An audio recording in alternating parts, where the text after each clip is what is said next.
Dragon Age is about dominating the battlefield. It's about that moment when you charge, that tension of not being certain, and then seeing your characters slice heads off, throw spells, set things on fire, until essentially you bring it to a crashing close and say, yeah, this one I won, now I've got 400,000 more to go.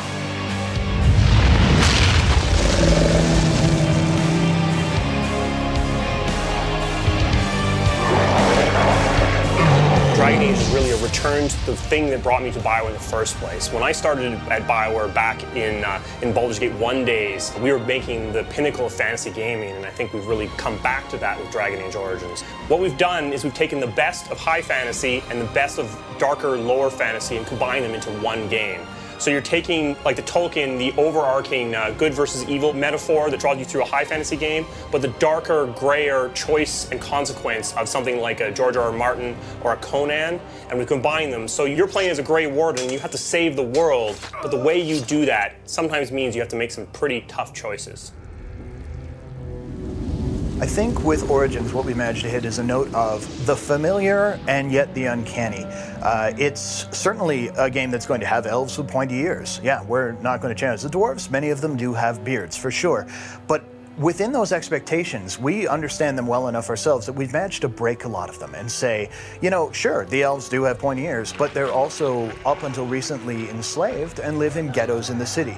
This kind of puts you in a place where you know what you're dealing with an elf, but you don't know what you're dealing with when it comes to Dragon Age. It's a different setting for the familiar to occur, and it will surprise you. It's very, very complicated and intricate, and I mean, this game not only looks realistic, in a way, the story also is quite realistic. You would attempt to put a puppet on the throne, and every soul here knows it.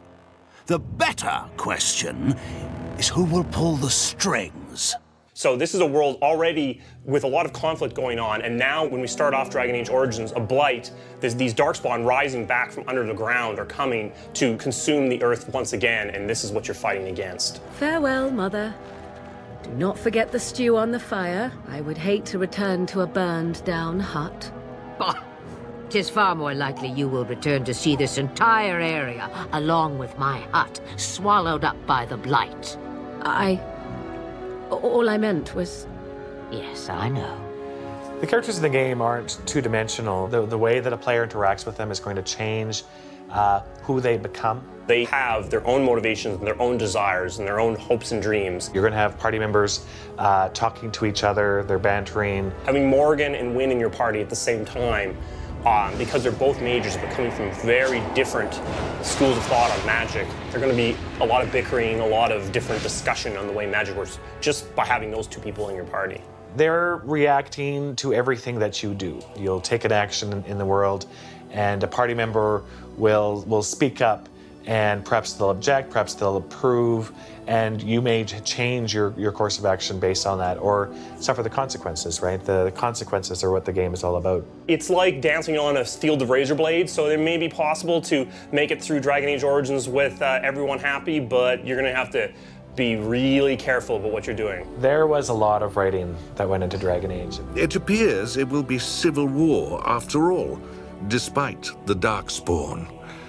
Pity. When people talk about the world in the game, it's with the idea that there's more than what they're talking about, and I think that comes across to the player, right? No one has a place here.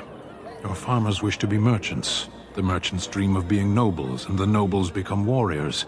No one is content to be who they are. When I play games, you can tell very quickly, usually, if what is present is all that's been created. And then there's other times when you're reading a book or when you're playing a game, and you can sort of feel immediately that there's this whole breadth of history that the game creator is just dying to get you to fall in love with. And that's what I'm hoping, that the fans will get into this world and they will fall in love with it and see exactly what we've put together for them and value it.